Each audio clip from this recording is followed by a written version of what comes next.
Trinity Sports Medicine, in its newly remodeled state-of-the-art facility, has a team of professionals that are committed to helping you move better, feel better, and live better. With services to keep you strong and in the game.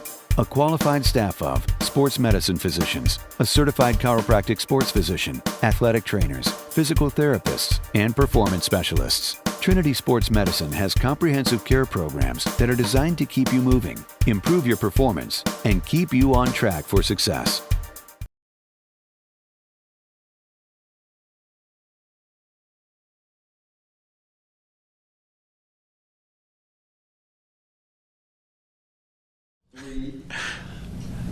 Hey, welcome to week 12. I don't even know. Okay. 13. A baker's dozen, 13. Yeah. This Awesome. is week 13. Week 13, Matthew Peaslee, Fred Younce, Mike Mathison, Dumb or Dumbest. Dude, you done killing Bambi? Nope. Yeah, I didn't think so. Speaking of killing Bambi, I'm a sure shot. hey, Bambi, how about the West Virginia Mountaineers playing like Bambi against Kansas? See ya. Kansas. They lost to Kansas. They lost to Kansas. I can't say anything. Penn State lost to Indiana earlier this year. I know. And UCF, right? Shut up. Shut up, Kansas. Hey, Kansas. They hadn't won a Big 12 game in 27 tries. West Virginia might as well just give them one while they can. We're down year for West Virginia. We had nothing to win. Oh, listen, you pumped about the pinstripe ball. Yeah. You were on your way to Yankee Stadium. Yeah, exactly. You were looking forward Yes, to the I trip was. to the house, Yeah. the second house that Ruth built. Yeah, You decided the house that Jeter built. the house that Jeter built, yeah. Yeah, it was much more fun watching the Oakland volleyball team win a state championship than it was watching Kansas run all over West Virginia last Which I Saturday. can understand that. Yeah. Oh, jeez. Took Glenn 3 in a row. That's talent, man.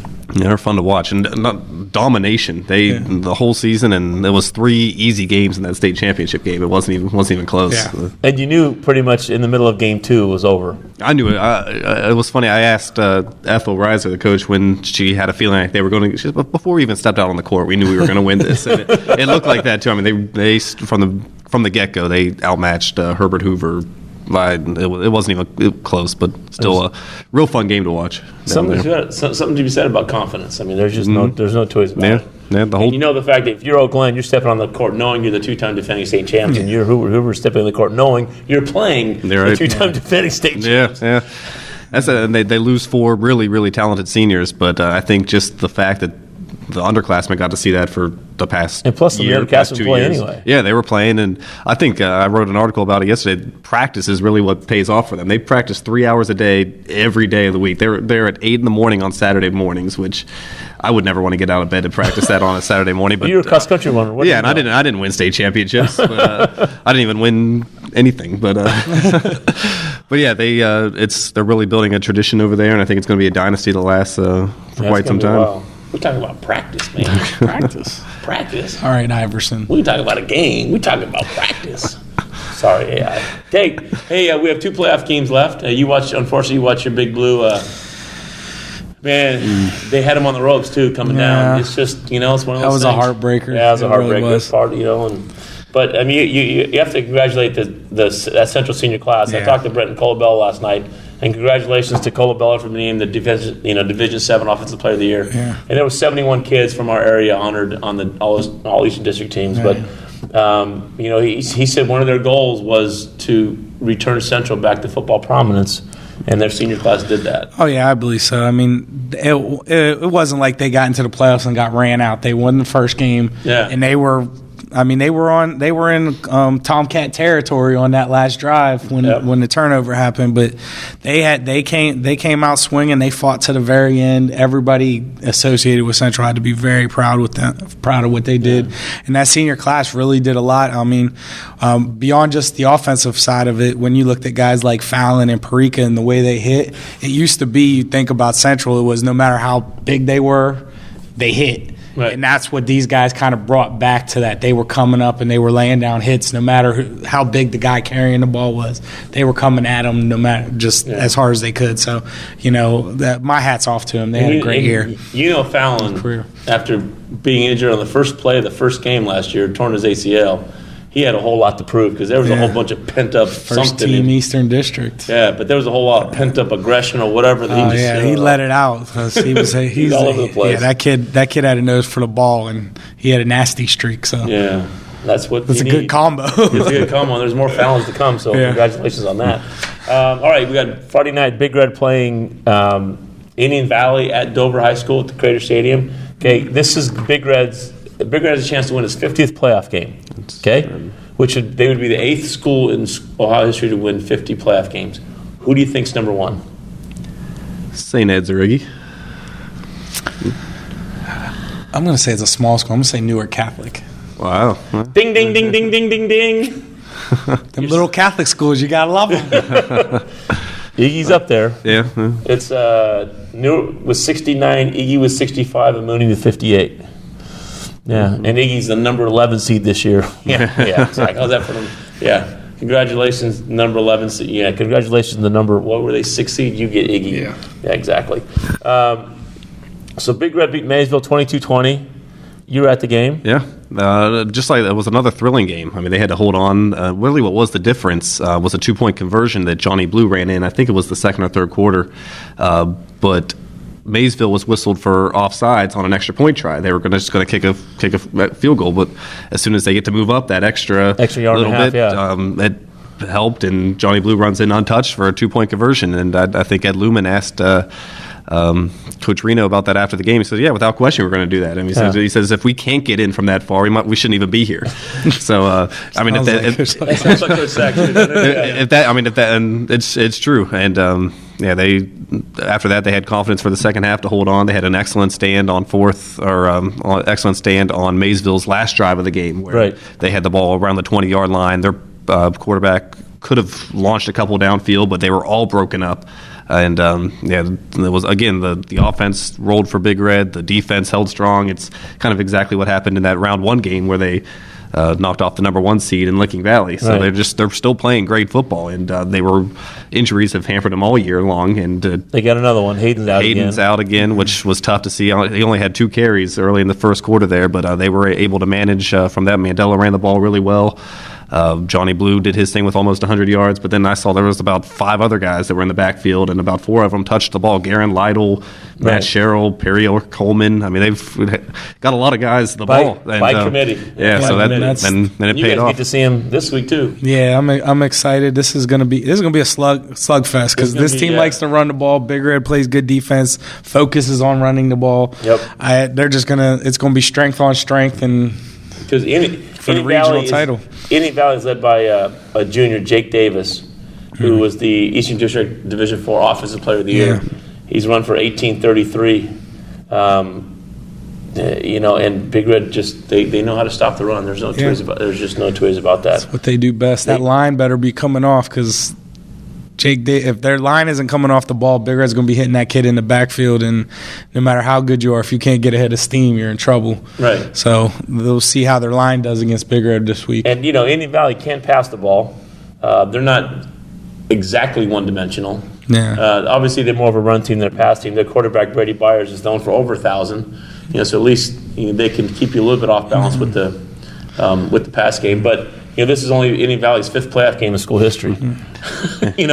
Big Red, it's their 72nd. Wow. And we talked about it last week. Big Red's the lower seed again. They don't feel like an underdog. No. It's a mindset. Indian Valley's going in there knowing they're playing Big Red. Big Red's going in there thinking, we want another regional title. Right. That's and don't underestimate what your mindset does for you going into that game, because Big Red does not think they're an 8 seed trying to pull off an upset. They're thinking we want to go to state finals this year. So, well, you know who the other 8 seed is left in the playoffs? Mooney. No, 8 seed left in the playoffs. Delphos St. John's. That's right. You think Delphos think that? Yeah, Delphos ain't worried about it. Like that. What's Mooney seeded? They're seeded 5, I think. They were 5 or 4 losses. 5, I think. Yeah, because they were my bad. They were 3 or 4. With 4 losses. Yeah, because of the schedule they play. Yeah, and they get Benedictine, and the Big Red Indian Valley winner is going to get the Benedictine Mooney winner. Yeah, it's going to be in Fawcett. So either if Big Red finds a way to win this game, they're either going to get a rematch with Benedictine, or we get another Big Red Mooney game. Another Big Red Mooney state semifinals.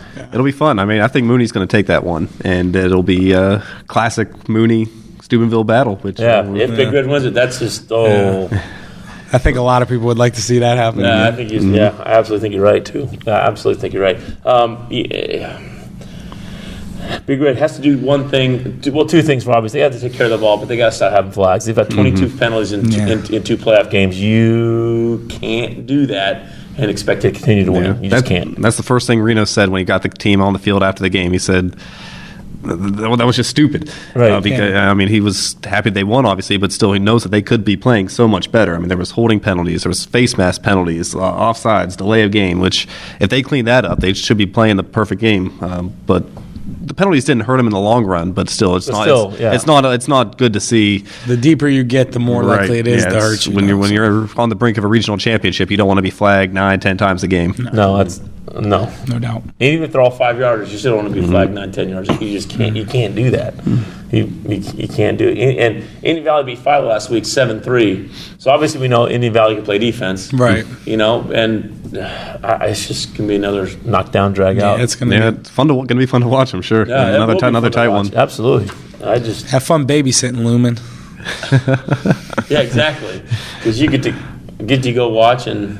Yeah, lucky you, lucky you. And Johnny Blues come on, with Hayden hurt and Dante Brown hurt. I mean, Johnny Blues come on and played some really good football from the running back position. Obviously, Mandela's playing really good at the quarterback position.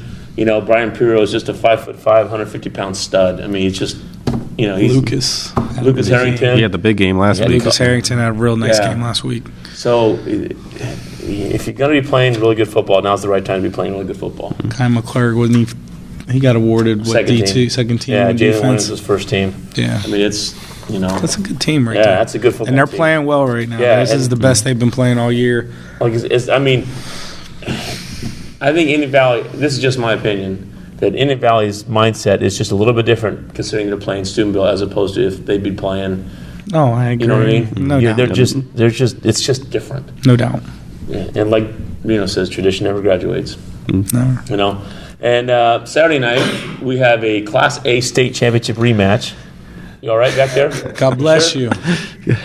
Bless you! Okay. You good? Okay. I'm great. Our studio audience. All of our fan. He isn't booing today. No. Just sounds like it, but he's not. Anyway, I was actually at the state championship game last year, and it was a knockdown, drag-out, back-and-forth affair where actually Comus and the Kane Roush kid from Wahama were like co-MVPs. I mean, they were just Wahama won 43-42 in overtime on a 2-point conversion. Comus scored 5 times. It was just a great high school football game. Yeah. So now they get a quarterfinal rematch. And you know what you said the Big Red did, when they got when Maysville got the penalty on the extra point and went from the 3 to the 1.5. I've been at plenty of Madonna games that if that happens, the kicking team automatically comes out the field. Oh, they did it. They did it every time. They did it like 3 times last week because unfortunately for it's automatic. But it's automatic. They just turn around and leave. They don't even, the coaches don't have to call them off. They just turn around and leave. Offense goes back on. And one of their starting offensive linemen kicks off though. And the first time they had to call timeout because he didn't run back out on the field. They had 10 people. Yeah. Oops. He might have been. Something might have been said a little bit. A little bit. You think so? So they play Saturday night 7:30 at Jimmy Carey, and this is a pretty classic football game where Madonna. They've lost 2 games since the start of the 2012 season. They lost to Wheeling Central 28-22, a game that you were at that was delayed by lightning. Remember that? Yeah, on September 1st. Was ever gonna end. Yeah, exactly. And then lost to Wahama. They haven't lost since. Number 1 seed in the playoffs. Wahama's the number 8 seed at being 9-1. Their only loss was to Gloucester Trimble, the same team that knocked out Steubenville Central last week. Kane Roush has run the ball 118 times for 1492, averaging almost 13 a carry. He's also scored 36 touchdowns total. So what you're saying is you got to slow him I down. think he's the guy you might need to key on. He was the guy you need to key on last year too. Yeah. I think what they did. I think Wahama last year was a better passing team than they are this year. Yeah. This year they passed the ball less than 9 times a game. But when you have that good a running game, you don't really need to run the ball. I mean, you don't really need to throw the ball. No. But now, if you're down, let's say you're down 21-0, what do you do? Or if you're down 28-14, what do you do? And that's just it. If Madonna can get them in passing situations, they're going to have a tremendous advantage. We've talked about how good their secondary is with Ross at safety. You got Biondillo and Bowser at corners. They shut people down. Yeah. They're big, they're physical, they're athletic. And if you're not used to throwing the ball and you're trying to throw against their secondary, you're going to be in a lot of trouble. So if they can force them into passing situations, I mean, I don't think this is brain surgery I'm spitting out here, but advantage Madonna. Well, plus, Madonna's gone against the Bishop Donnie team that loves to throw the ball. They've gone against a Steubenville Catholic Central team that knows and does throw the ball very, very well. And so they know this. It's not like they've just gone against teams that only run the ball. No. It's not like And unlike the opposite, if you force Madonna to throw the ball, they're more than capable of beating you with that. Exactly. That we've seen the run game, but we've seen the games where they've let Comas throw a little bit more. The kid can throw, and they have athletic receivers. They got kids that can catch the ball and make plays. So they're more balanced than Wahama is. Plus, they have that kid named Elliot Nero, who's I hear an average to okay player. He's 5 touchdowns last week. In a playoff game, that's pretty impressive. So. Yeah, I see what Madonna has rushed for. Madonna's ran for 3,500 and run for 1,500. They're 2 yards short of 5,000. Yeah. That's sick, isn't it? Yeah, 5,000 yards total offense of 11 games. That's great. Yeah.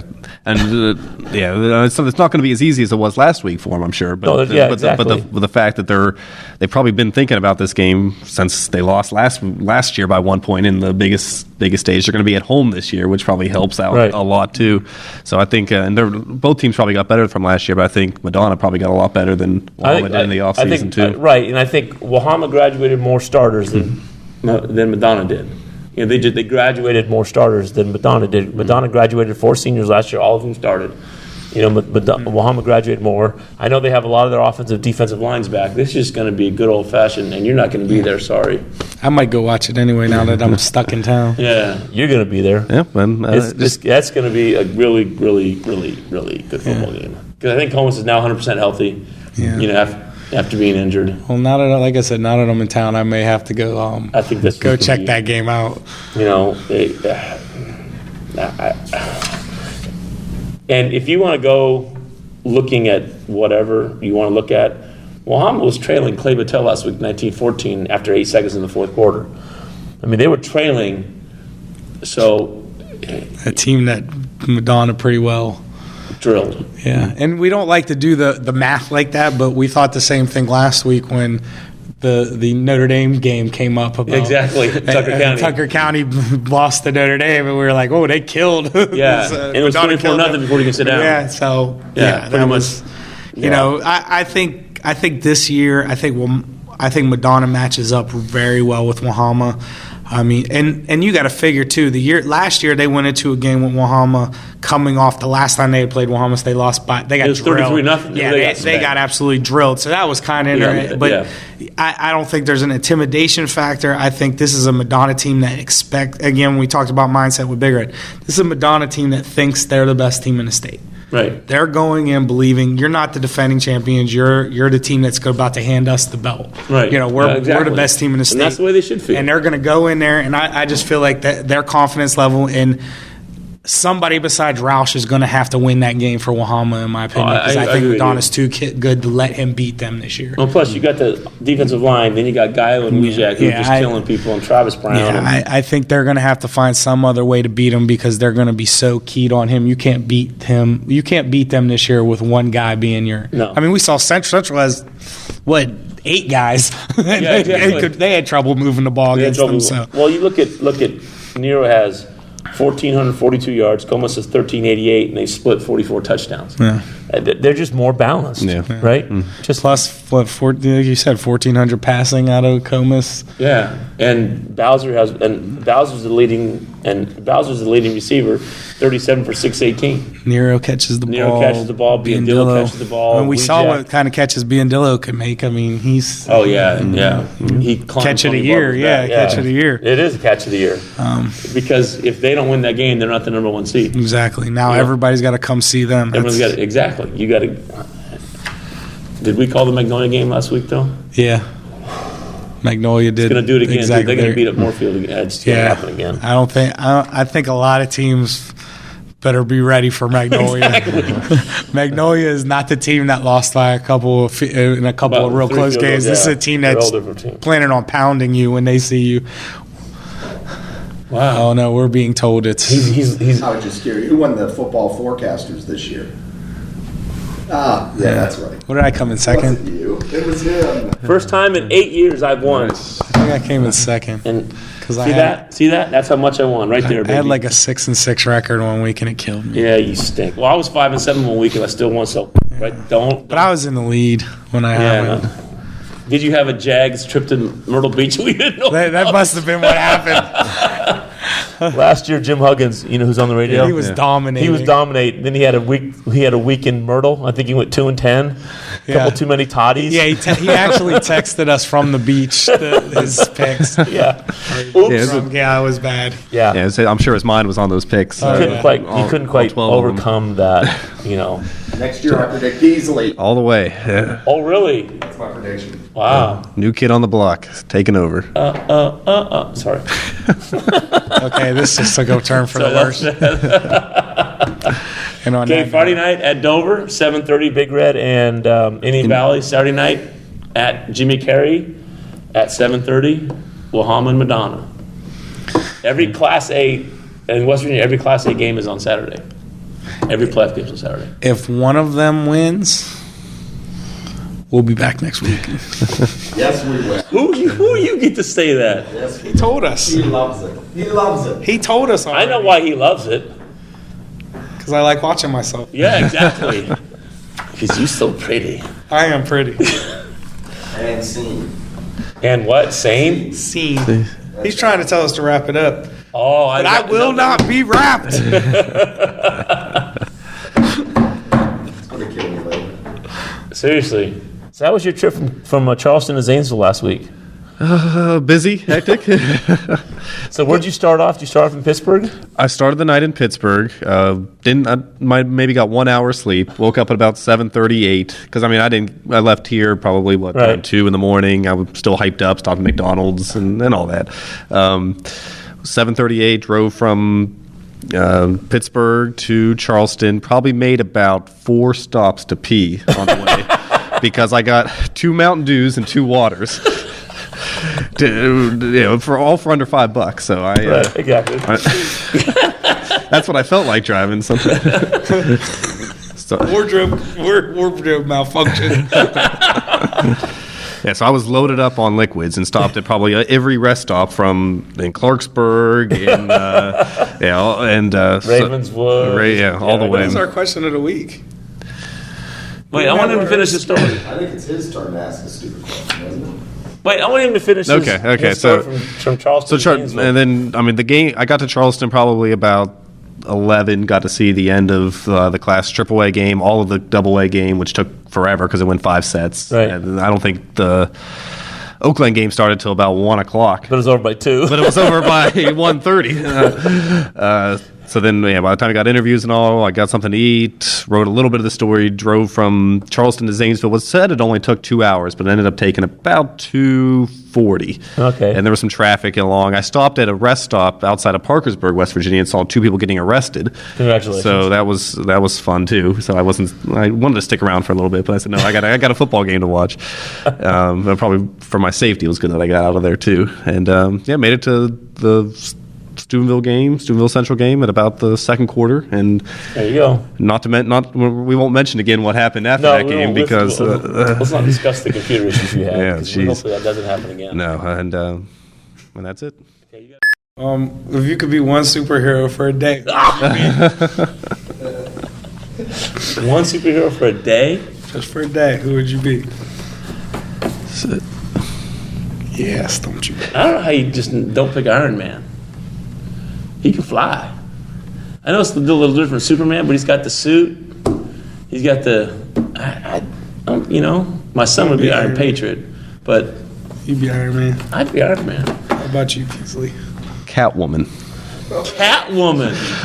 We've learned a lot about Matthew Peaslee today, people. But I mean, I'm all right. I consider myself a superhero for my daily activities anyway. Let's see what it's like for the female side to see what she does for a day. How's that for an explanation? What a sensitive lad. Oh, It warms my heart.